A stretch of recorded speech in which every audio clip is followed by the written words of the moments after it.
Good morning. जैसा कि मैं आपका 12th में मैट्रिक्स पढ़ा रहे थे, तो उसमें आपका हम बोले थे कि एडिशन और सब्ट्रैक्शन मल्टीप्लाई डिवाइड हो गया था। और आपका नेक्स्ट वीडियो में हम बोले थे कि मल्टीप्लिकेशन ऑफ मैट्रिक्स की हम बात करेंगे, तो उसको आप देखिए। तो मल्टीप्लिकेशन ऑफ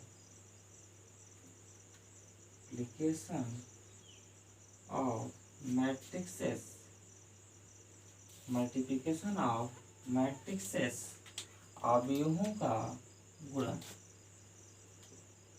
अवयवों का गुणन। तो अगर हमें दो अवयव का गुणा करना हो तो कैसे करेंगे, आइए यहाँ पे देखिए। तो दो अवयव का गुणा करने के लिए यहाँ पे आपको कुछ कंडीशन देखना पड़ेगा, तो थोड़ा ध्यान से देखिएगा। और ये बहुत ज़्यादा इम्पोर्टेंट है और इसमें आपको प्रॉपर्टी भी आपको ध्यान से समझना है। तो देखिए, दो अवयवों का गुणन मतलब मल्टीप्लिकेशन, अवयवों मतलब मैट्रिक्स, दो अवयवों का गुणन तभी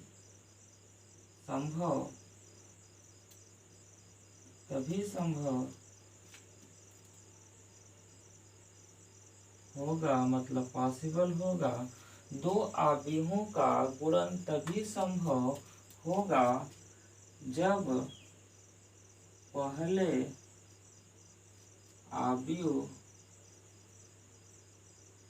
पहले अवयव का कॉलम मतलब स्तंभ, जब पहले अवयव का स्तंभ तथा दूसरे अवयव का पंक्ति मतलब रो, जब देखिए मल्टीप्लिकेशन ऑफ मैट्रिक्सेस में दो अवयव का गुणन तभी संभव होगा जब पहले अवयव का स्तंभ तथा दूसरे अवयव का पंक्ति बराबर हो। क्लियर है बच्चों, कोई डाउट नहीं है? अब देखिए एग्जांपल में, जैसे दैट इज, अगर हम बात करें कोई मैट्रिक्स ए है और उसका ऑर्डर m क्रॉस n है, एंड कोई दूसरा मैट्रिक्स बी ले लेते हैं और उसका ऑर्डर क्या ले लेते हैं, n क्रॉस p ले लेते हैं। ठीक है बच्चों, अब इस दो मैट्रिक्स का क्या करना है, मल्टीप्लाई करना। अब यहाँ पे दोनों का क्या करना है, हमको मल्टीप्लाई करना है। ए का बी में क्या करना है, हमें मल्टीप्लाई करना है, गुणन करना है, मतलब गुणा करना है। तो ए और बी का गुणा करेंगे, कब करेंगे, जब पहले का जो पहला ये मैट्रिक्स ए है इसका क्या स्तंभ, तो पहला क्या होता है रो, दूसरा क्या होता है पंक्ति। तो स्तंभ का मतलब पंक्ति, स्तंभ का मतलब क्या हुआ आपका कॉलम। तो पहला क्या हुआ आपका, ये आपका रो है और ये क्या है आपका कॉलम। हिंदी वाले बच्चों ध्यान रखो, पंक्ति और स्तंभ। तो पहला आपका क्या है कॉलम, तो कॉलम क्या है आपका n। और क्योंकि इस ए बी का मल्टीप्लाई कर रहे हैं तो ए बी में पहला क्या हुआ ए और दूसरा क्या हुआ बी। तो ए का क्या करेंगे, कॉलम मतलब n, ऑर्डर में क्या होता है पहले रो फिर बाद में क्या होता है कॉलम। अब यहाँ दूसरे में देखिए, दूसरे का क्या देखना है आपको, रो, पहले का कॉलम और दूसरे का देखिए रो मतलब पंक्ति। तो पंक्ति यहाँ पे क्या है, पहला ही पंक्ति होता है n। अब देखिए क्या है, बराबर नहीं है, बराबर है n बराबर n। इसका मतलब पहले का अगर a और b का मल्टीप्लाई कर रहे हैं तो पहले का आपका क्या होना चाहिए कॉलम और दूसरे का आपका पंक्ति बराबर है। इसका मतलब ए भी क्या करेगा, एग्जिस्ट करेगा। ये भी क्या करेगा, एग्जिस्ट करेगा। मतलब इसका क्या है, गुणन संभव है। एग्जिस्ट का मतलब क्या है, संभव, गुणन संभव है। जब गुणा संभव है और कैसे करना है उसकी अभी हम आप बात करेंगे, किस तरह मल्टीप्लाई करना है उसका आपको तरीका हम बताएंगे। अभी तरीका बताने चल रहे हैं। अब गुणा संभव होगा कब होगा, एक क्लियर हो गया। अब कैसे चेक करेंगे ये भी समझ में आ गया। अब गुणा करने के बाद जो उसका ऑर्डर आएगा वो क्या होगा। अब जो गुणा करने के बाद इसका आर्डर जो होगा, आर्डर का मतलब इसका कोटि जो होगी, कोटि क्या होता है, साइज ऑफ मैट्रिक्स। जो इसका आर्डर होगा वो कैसे पता चलेगा कि उसका आर्डर क्या होगा। सिंपल सा है कि हम ए बी का मल्टीप्लाई किए हैं, तो जो देखिए दोनों का क्या है, अंदर वाला क्या वो सेम है, उसको नहीं लेना है, बस बाहर वाला लेना है। जो अंदर वाला है उसको छोड़ देना है, हमको क्या करना है, बाहर वाला लेना है, ये बाहर वाला। तो क्या हो जाएगा, यम क्रॉस, समझ में आ गया। तो हमें क्या करना है कि अब अंदर वाला जो सेम है उसको नहीं लेना है, हमें क्या करना है, केवल बाहर वाला लेना है। इसका मतलब ए बी का मल्टीप्लाई किए हैं, पहले का हमको क्या लेना है, रो, और दूसरे क्या लेना है, हमें कॉलम लेना है। दिमाग में रहेगा। और तरीका क्या है, अंदर वाला क्या हुआ, सेम हो गया तो कैंसिल हो गया, बचा क्या, यम पी, वही हम क्या होगा, जो मल्टीप्लाई किए हैं उसी मैट्रिक का क्या कहलाएगा, आर्डर कहलाएगा। यहाँ तक बच्चों कोई डाउट नहीं है। चलिए ये भी समझ में आ गया, मल्टीप्लाई कब पॉसिबल होगा और मल्टीप्लाई करने के बाद उसका आर्डर क्या होगा, ये भी समझ में आ गया। अब मल्टीप्लाई कैसे करेंगे ये देखेंगे हम। दो मैट्रिक का मल्टीप्लाई करना सिखाने चल रहे हैं। इसके बाद हम आपका कराएंगे, प्रॉपर्टी लिखवाएंगे कि ये कहाँ कहाँ क्या करेगा, किस प्रॉपर्टी को फॉलो करेगा। चलिए इसको ले लीजिए, स्क्रीनशॉट ले लीजिए, कॉपी पेन लेके बैठा करिए, इसको लिख लिया करिए। चलिए देखिए बच्चों, और मेहनत से पढ़ा करिए, क्योंकि इस समय मॉर्निंग में अगर देखा जाए तो करीब 2-5 हो रहे हैं। तो सुबह का टाइम है, मैं आपके लिए सुबह के टाइम वीडियो बना रहा हूँ, इसका मतलब आपके लिए मैं मेहनत कर रहा हूँ। तो आपका भी क्या बनता है, कुछ फर्ज बनता है कि आप भी क्या करिए, पढ़िए। चलिए देखिए, अब यहाँ पे हम मल्टीप्लाई करना सिखाते हैं। मल्टीप्लाई का कॉन्सेप्ट क्लियर हो गया पूरा। चलिए अब हम बात करेंगे, एक मैट्रिक ले लेते हैं, 1 2 3 4, कोई भी डाटा ले लीजिए। एक्सरसाइज हम कराएंगे, बच्चा टेंशन ना लीजिए, पूरा एक्सरसाइज कराएंगे। अब दूसरा ले लीजिए, मैट्रिक भी ले लीजिए, आप कुछ भी ले लीजिए, हमारे 2 3 1 5 कुछ भी ले लीजिए, उससे कोई फर्क नहीं पड़ता, ठीक है। अब ए और बी का गुणा संभव है कि नहीं, हमें ए और बी का मल्टीप्लाई करना है। तो पहले ये चेक करेंगे कि ए और बी का मल्टीप्लाई पॉसिबल है कि नहीं है, पहले ये तो मैटर करता है। तो ए बी का गुणन संभव है कि नहीं है। अब इसके लिए, अब इसकी आर्डर की बात करें तो रो कितना है, 2, कॉलम कितना है, 2। इसकी आर्डर की बात करें तो रो कितना है, 2, और कॉलम कितना है, 2। अब अंदर वाला अगर बच्चा सेम है, इसका मतलब क्या हुआ, जो आर्डर दोनों का है, बस चेक करिए, अंदर वाला अगर सेम है इसका मतलब मल्टीप्लाई पॉसिबल है, सिंपल है। और मल्टीप्लाई करने के बाद उसका आर्डर क्या आएगा, बाहर वाला। अंदर वाला अगर सेम हो गया तो इसका मतलब मल्टीप्लाई पॉसिबल हो गया, और मल्टीप्लाई करने के बाद उसका आर्डर क्या आएगा, बाहर वाला आएगा, सिंपल है। चलिए तो अब इसका मल्टीप्लाई हमको लिखना है। अब ये समझ में आएगा कि मल्टीप्लाई क्या है, पॉसिबल है, और क्या आएगा, 2 × 2 में बनेगा। अब मल्टीप्लाई हमको करना है, ठीक है। पहले यहाँ पे दोनों एलिमेंट लिख देते हैं आपके सामने, 1 2 3 4, 2 3 1 5। बहुत सारे लोग यूट्यूब बहुत सारे गलत तरीके क्या बोले, सही बताते हैं, इतना उसको बोरिंग कर देते हैं कि वो गलत हो जाता है। आपको एकदम सुटेबल तरीका हम बताने चल रहे हैं, इजी वे, आप देखिए तुरंत करते चले जाइए, कहीं आपको कुछ नहीं करना, ऐसे चलिए तो ऐसे चलिए, कोई मैटर नहीं। आपको हम जो तरीका बताने चल रहा हूँ तरीका फॉलो करिए, कहीं गलत नहीं होगा। चलिए देखिए, मल्टीप्लाई करना आप जानते हैं बच्चा कि अगर हम a - b और a प्लस कुछ भी ले लीजिए, c - d ले लीजिए, अगर हमें 2 ब्रैकेट का अगर मल्टीप्लाई करना हो तो पहले ब्रैकेट का पहला नंबर लेते हैं, सभी मल्टीप्लाई करते हैं ना, फिर पहले ब्रैकेट का दूसरा लेते हैं, सभी मल्टीप्लाई करते हैं ना। ये कॉन्सेप्ट करिए, ये मान लीजिए ब्रैकेट है। अब इसमें थोड़ा सा पॉइंट ध्यान रखना है कि फर्स्ट रो सभी कॉलम, पहला रो सभी कॉलम, दूसरा रो सभी कॉलम। कॉन्सेप्ट क्या है, पहला रो मतलब पंक्ति, पहला पंक्ति सभी कॉलम, सभी कॉलम मतलब स्तंभ, ये ध्यान रखना बस। पहला पंक्ति सभी कॉलम, दूसरा पंक्ति सभी कॉलम, क्लियर हुआ। चलिए अब समझना है, इसको थोड़ा सा समझना है और बहुत आसान तरीके से पहुंच जाएगा। देखिए पहला रो, ये क्या है, पहला रो। अब पहला रो सभी कॉलम, ये सभी कॉलम, पहला रो सभी कॉलम। अब इस कॉलम में करेंगे स्पेस, जैसे जैसे कॉलम करते जाएंगे वैसे वैसे स्पेस चला आएगा। स्पेस का मतलब एक के बाद बी लिखिए तो यहाँ एक कुछ जगह होगा, इसको बोलते हैं स्पेस। आप देखिए कॉलम के बाद स्पेस आता है, जैसे कॉलम चेंज होगा वैसे स्पेस आ जाता है। चलिए, तो पहला रो सभी कॉलम। अब आपको दिमाग लगाना है, विजुअलाइजेशन करना है। अब कुछ लोग क्या बोलेंगे, ऐसे चलेंगे ऐसे चलेंगे ऐसे चलेंगे ऐसे चलेंगे, ऐसा कुछ नहीं करना है, आप बस समझिए। फर्स्ट रो सभी कॉलम, तो पहला रो को क्या करिए, उठाइए खड़ा कर दीजिए। पहले रो को क्या करिए, उठाइए और खड़ा कर दीजिए सभी के सामने। क्लियर हुआ? और दिमाग में विजुअलाइजेशन करना, एक बार समझा दे रहे हैं, एक बार फिर दिमाग में इसको उठा के खड़ा करना है आपको। एक बार हम दिखा दे रहे हैं, दिखाइए। पहला रो को उठाइए, सभी कॉलम पे लगा दीजिए। तो पहला रो उठाए 1 2, पहले देखिए क्या है, 1 2 को उठा कैसे कर दीजिए, उठाइए ऐसे कर दीजिए, इसके सामने मल्टीप्लाई करना है, 2 1 के सामने क्या करिए, मल्टीप्लाई करना है। आप एक हुआ इस तरह मल्टीप्लाई करना है, तो 1 का 2 में करेंगे तो 2, और 2 का 1 में करेंगे तो 2 हो गया।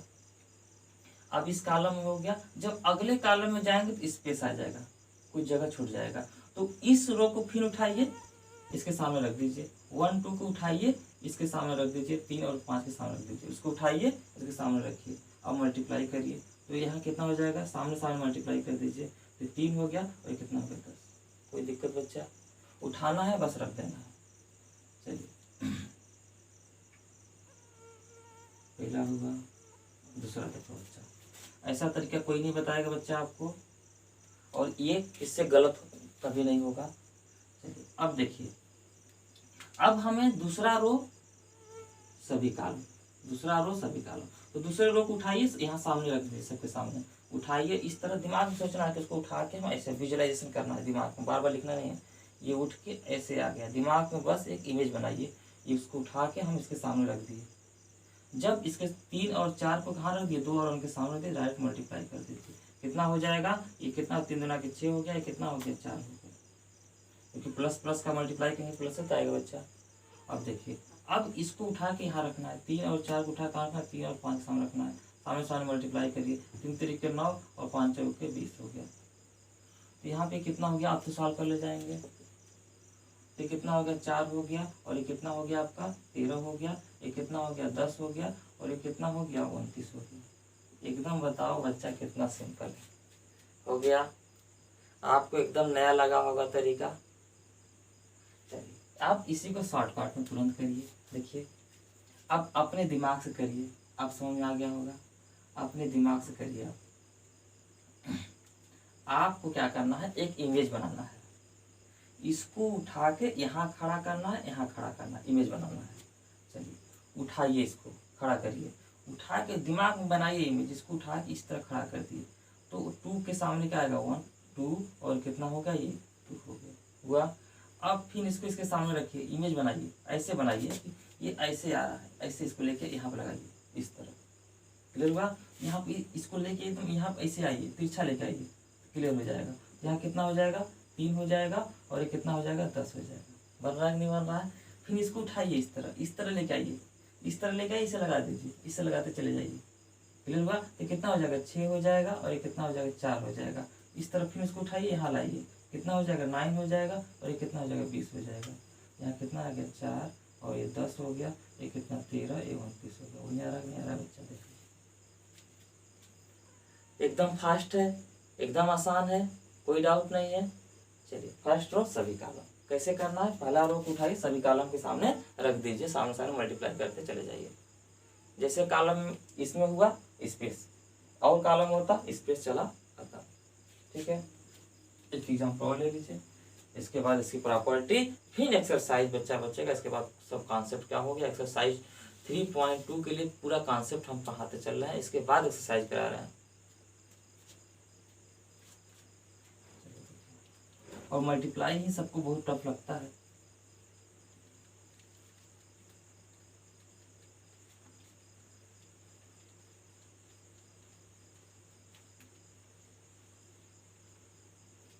तो आपको आसान हो गया होगा, मल्टीप्लाई की जैसा कोई आसान टॉपिक नहीं लगा होगा।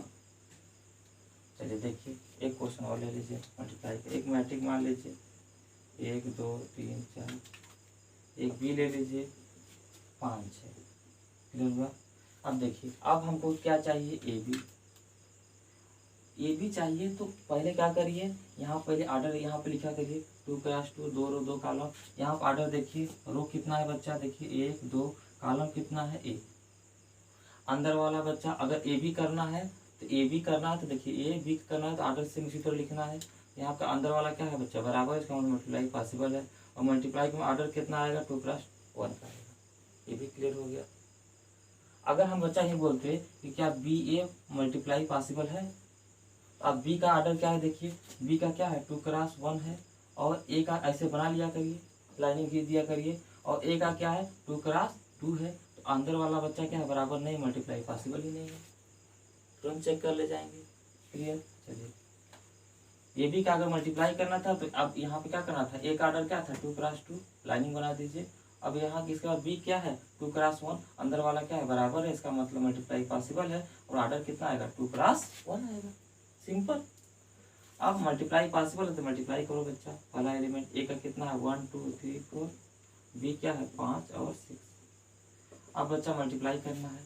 फर्स्ट रो को उठा के सभी कॉलम के सामने, एक ही कॉलम है, फर्स्ट रो को उठाइए इस तरह, इसको उठा के फर्स्ट रो सभी कॉलम, एक ही कॉलम देखें करना है, उठा के यहाँ पे क्या कर दीजिए, मल्टीप्लाई कर दीजिए। तो अब यहाँ 5, अब 1 और 2 को उठाए हैं, 5 और 6 के सामने रख देना है, बस दिमाग में इमेज बनाइए। 5 1 5 और 6 दूना के 12 हो गया। अब अगला कॉलम तो है नहीं कि स्पेस आएगा, हो गया, एक ही कॉलम था, स्पेस तो आएगा नहीं। अब दूसरा रो को उठाइए, सभी कॉलम में करना है, एक ही कॉलम में 3 4 को उठाना है, 5 6 के सामने रख दीजिए, मल्टीप्लाई कर दीजिए। 5 3 15 हो गया और 6 4 24 हो गया। क्लियर हुआ? देखिए 5 3 15 6 4 24, इस तरह उठा के यहाँ पे इस तरह रखना है, इस तरह ध्यान रखिए, इस तरह आपको आने का चिपका देना है। अब देखिए यहाँ पे सॉल्व करिए, कितना 12 और 5 कितना हो जाएगा 17 हो जाएगा, और ये कितना हो जाएगा आपका, ये हो गया 9 और ये कितना होगा 3। कोई डाउट है बच्चा? कोई डाउट नहीं। डायरेक्ट करना था आपको, इसको एक इमेज बनाना है दिमाग में, डायरेक्ट ये सामने रख के मल्टीप्लाई करवाएं, डायरेक्ट इमेज बनाना है आपको। क्या करना है, इसको उठाइए इस तरह उठाइए, इसके सामने रखिए, मल्टीप्लाई करिए, एक इमेज बनाइए कि इसके सामने इस तरह रखा हुआ है। ये कितना हो जाएगा 5 हो जाएगा, ये 12 हो जाएगा, और इसको उठाइए इसके सामने रख दीजिए, 15 हो जाएगा और 24 हो जाएगा। बस दिमाग यहाँ पे, पेन यहाँ चलना चाहिए आपका। क्लियर हुआ? चलिए अब यहाँ पे करेंगे तो वही आएगा बच्चा, 17 हो गया, और कितना हो जाएगा आपका 5 4 9 और 1 2 1 3। कोई आ रहा नहीं आ रहा? सिंपल है बच्चा, मल्टीप्लिकेशन में कोई डाउट नहीं है। एक्सरसाइज में और क्वेश्चन कराएंगे तो क्लियर हो जाएगा। तो यहाँ भी क्लियर हो गया होगा, कहीं डाउट नहीं है। अब बच्चा हम इसकी प्रॉपर्टी की बात कर लेते हैं इसी जगह। चलिए रब करें।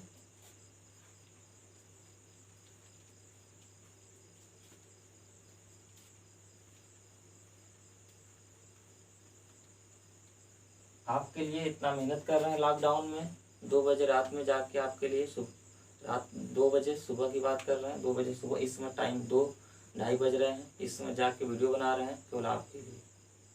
तो आपको भी क्या करना है, पढ़ना है, मन से पढ़ना है। चलिए देखिए अब हम बात करते हैं आपका प्रॉपर्टी की। इसके बाद इसकी प्रॉपर्टी कहाँ पे फॉलो करेगा। प्रॉपर्टी मतलब गुण की बात करें इसकी, तो इसकी गुण की अगर हम बात करें तो अब इसकी जो गुण है, पहला हम पॉइंट की बात करते हैं कि यदि ए बी तथा बी ए परिभाषित हो, मतलब एग्जिस्ट करे, मतलब ए बी भी गुणा 2 मैट्रिक दिया हो, ए बी का मल्टीप्लाई करें तो भी हो जाए, और आपका बी ए का मल्टीप्लाई करें तो भी हो जाए। एक कब कंडीशन फॉलो करेगा, जब पहले का रो कॉलम दोनों मैट्रिक क्या होना चाहिए, स्क्वायर होना चाहिए, ये तभी फॉलो करेगा। यदि ए बी, जैसे मान लो मैट्रिक ये है, इसका ऑर्डर क्या है, मान लेते हैं 2 क्रॉस 2 है, और बी मैट्रिक इसका ऑर्डर क्या है 2 क्रॉस 2 है। अब इसका मतलब क्या हुआ, ए बी भी एग्जिस्ट करेगा, और ए बी भी मल्टीप्लाई हो जाएगा, और बी ए भी होगा। इसका मतलब यदि ए बी तथा बी ए परिभाषित हो, एग्जिस्ट करे, एग्जिस्ट परिभाषित हो तो, यदि बहुत इंपॉर्टेंट है बच्चा, यदि ए बी तथा बी ए परिभाषित हो तो कोई जरूरी नहीं है, कोई जरूरी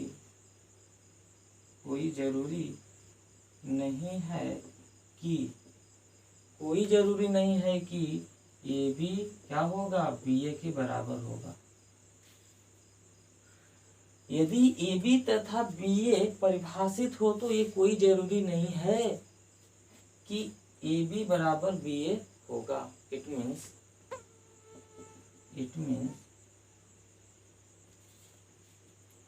मीन्स इसका मतलब ये हुआ कि ये क्या है, कम्यूटेटिव लॉ को फॉलो नहीं करेगा। It means non commutative law, ये क्या होगा, क्रम विनिमय नहीं, क्लियर हुआ, क्रम विनिमय को फॉलो नहीं करेगा। एडिशन और सब्ट्रैक्शन में बताए थे क्रम विनिमय का क्या करता है, एडिशन सब्ट्रैक्शन फॉलो करता है, लेकिन ये फॉलो नहीं करेगा। वहाँ पे एडिशन और सब्ट्रैक्शन में हम क्या करते थे, क्रम को चेंज करते थे तो कम्यूटेटिव लॉ को फॉलो करता था, लेकिन ये कम्यूटेटिव लॉ को फॉलो नहीं करेगा। समझ में आया बच्चा? तो it means non commutative law, क्रम विनिमय नहीं। अब दूसरा पॉइंट बच्चा ध्यान रखिए कि अगर ए बी सी तीन मल्टीपल में है और यहाँ पे ए बी सी, जैसे एडिशन सब्ट्रैक्शन बताया सेम उसी तरह ये भी चल रहा है, तो अगर हम ए बी का मल्टीप्लाई करके सी में करें या बी सी का मल्टीप्लाई करके ए में करें तो उससे कोई फर्क नहीं होगा, वो क्या होगा, बराबर होगा। अगर हम ए बी का मल्टीप्लाई करके सी में करें या बी सी का मल्टीप्लाई करके ए में करें तो उससे कोई फर्क नहीं आएगा, वो बराबर होगा। इट मीन्स ये क्या हुआ, एसोसिएटिव लॉ। ये किसको फॉलो करेगा,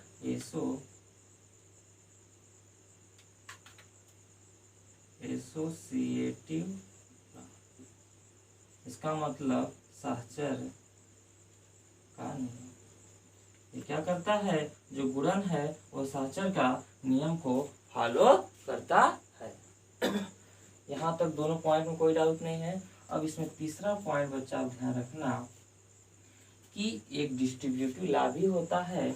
उसमें क्या होता है, किसी भी मैट्रिक का अगर दो मैट्रिक में अगर हम मान लेते हैं मल्टीप्लाई करते हैं बी प्लस सी में, तो ये डिस्ट्रीब्यूट करेंगे तो कोई दिक्कत नहीं है। किसी मैट्रिक का किसी दो मैट्रिक में अगर हम मल्टीप्लाई कर रहे हैं, इसका मतलब उसको डिस्ट्रीब्यूट कर रहे हैं, ए का बी के साथ और ए को सी के साथ, तो ए बी हो गया प्लस ए सी, ये क्या होगा, बराबर होगा। इसी को क्या बोलते हैं, कम्यूटेटिव, सॉरी ये तो नॉन कम्यूटेटिव हो गया। डिस्ट्रीब्यूटिव लॉ की हम बात कर रहे थे, ये डिस्ट्रीब्यूट हो रहा है, मतलब क्या कर रहा है, दोनों को दे रहा है, इसको हम क्या बोलते हैं, डिस्ट्रीब्यूटिव लॉ। इसका मतलब क्या होता है, डिस्ट्रीब्यूटिव लॉ का मतलब क्या होता है, आ रहा बच्चा, डिस्ट्रीब्यूटिव लॉ का मतलब होता है हिंदी में इसको हम बोलते हैं, जैसे यहाँ क्रम विनिमय हो गया और ये क्या हो गया, सहचर हो गया, तो इसका हिंदी की अगर हम बात करें, डिस्ट्रीब्यूटिव लॉ का मतलब बात करें तो वितरित करना, मतलब डिस्ट्रीब्यूट का हिंदी क्या हुआ, वितरित करना। इसका मतलब हम उसके बोल सकते हैं वितरित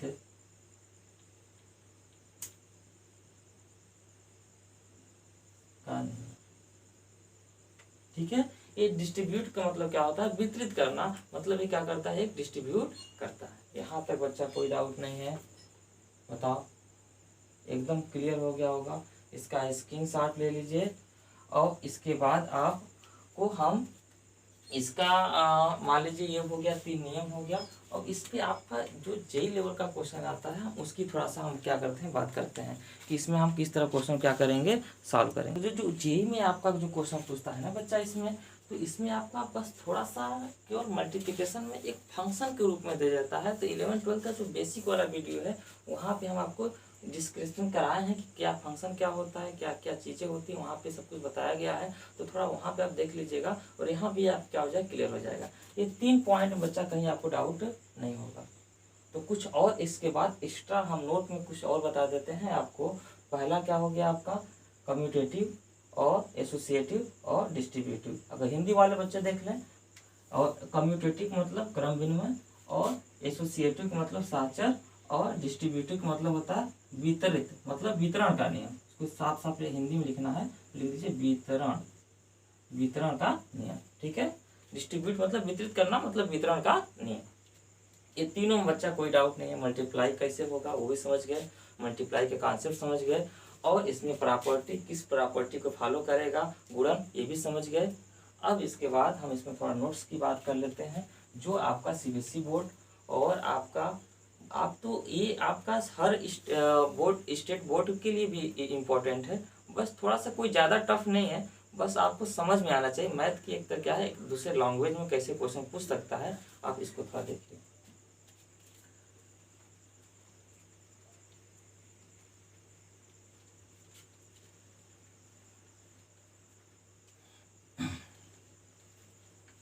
तो नोट करके थोड़ा लिख लीजिए पॉइंट है। इसके बाद बच्चा हर पॉइंट आपको हम क्लियर करा दिए हैं। अब इसके बाद एक्सरसाइज ही कोई बचेगा। तो अगर हम बात करें, नोट करके लिखिए कि अगर किसी भी आव्यूह, क्लियर हुआ, किसी भी आव्यूह का अगर पावर, क्लियर हुआ, धनात्मक पूर्णांक मतलब पॉजिटिव इंटीजर, ठीक है, तो positive integer, positive integer of square matrix, positive integer of square, positive integer of square matrix power should be, power should be positive integer of square matrix then written। Hindi वाले बच्चे देख लो, अगर किसी भी आव्यूह, कोई भी आव्यूह अगर दिया हो, कोई अगर स्क्वायर वर्ग आव्यूह हो, स्क्वायर का मतलब वर्ग आव्यूह, किसी वर्ग आव्यूह का अगर पावर धनात्मक पूर्णांक हो तो उसको हम किस तरह लिख सकते हैं। क्लियर हुआ, किसी दिए गए वर्ग आव्यूह का अगर पावर धनात्मक पूर्णांक है तो उसको हम किस तरह लिखते हैं, इस पर आप थोड़ा फोकस कीजिए। जैसे एग्जांपल की अगर हम बात करें, हिंदी वाले भी बच्चों बोल दिए, समझ में आ गया, किसी वर्ग आव्यूह का पावर धनात्मक पूर्णांक हो तो किस तरह लिखेंगे। चलिए, तो यहाँ पे देखिए, जैसे अगर हम बात करें कि अभी एग्जांपल नहीं लेते हैं, उसका कंडीशन देख लीजिए, डेट इज इस तरह होगा। अगर ए के पावर अगर बच्चा 1 है तो इसका मतलब क्या है, ए ही है। अगर किसी मैट्रिक का पावर अगर 1 है, मैट्रिक के पावर अगर 1 है तो उसकी वैल्यू क्या होगी, मैट्रिक ही देगा। दूसरा पॉइंट, अगर मान लीजिए मैट्रिक ए है और उसका पावर अगर n+1 हो गया, कुछ जोड़ के घटा के लिख दे रहा है, इसका मतलब हम इसको क्या लिख सकते हैं, ए के पावर n, आधार समान होने पे पावर जुड़ता है, ये तो पता है ना बच्चा, तो n और इंटू ए लिख सकते हैं। देखो आधार समान है, पावर जोड़ेंगे वही आएगा, इसको हम इस तरह लिख सकते हैं। तीसरी पॉइंट पे अगर हम n क्या होगा बच्चा, होता है धनात्मक पूर्णांक होगा, इसे लिखवा दिए हैं, पॉजिटिव इंटीजर। तो आप देखो बच्चा, अगर ए के पावर अगर आपका इस तरह लिखा हो, m+n लिखा हो, इसको आप क्या लिख सकते हैं, ए के पावर m और ए के पावर n, आधार समान है, पावर जोड़ेंगे वही आएगा, आएगा कि नहीं आएगा। चलिए, चौथा पॉइंट अगर हम बात करें, ए के पावर m के पावर n पावर के रूप में है, तो घात पे घात का क्या होता है बच्चा, गुणा होता है, ए के पावर m लिख सकते हैं। बताओ बच्चा, कोई डाउट है, m और n दोनों क्या है, नेचुरल नंबर हैं आपके, पॉजिटिव इंटीजर लिखवा दिए हैं। तो यहाँ तक बताओ बच्चा, कोई पॉइंट में कोई दिक्कत है, नहीं है ना। अब इसके बाद बच्चा एक, ये चारों पॉइंट आप समझ जाएंगे, आपका केवल एक मैथमेटिकल पॉइंट है, कोई डाउट नहीं है। जैसे इस तरह हम क्या कर सकते हैं, इसको लिख सकते हैं। जैसे क्यों बताए हैं, क्योंकि अगर आपको ए स्क्वायर निकालना है, तो अगर ए मैट्रिक दिया हुआ है आपका, कोई भी ए मैट्रिक 2, 3, 4 दिया है, इसका मतलब क्या करेंगे, ए स्क्वायर चाहिए तो ए इंटू ए, देखिए ए स्क्वायर बन रही है। अब समझ में आया, क्या समझा रहे हैं। चलिए, अब इसके बाद हम, क्लियर हो रहा है बच्चा धीरे धीरे। अब इसको फंक्शन के रूप में क्वेश्चन कैसे देगा, हम इसकी भी बात कर लेते हैं। फंक्शन के रूप में क्वेश्चन इस तरह देगा, इसको रब कर दें। चलिए देखिए, फंक्शन के रूप में क्वेश्चन किस तरह देगा, हम इसकी बात करते हैं।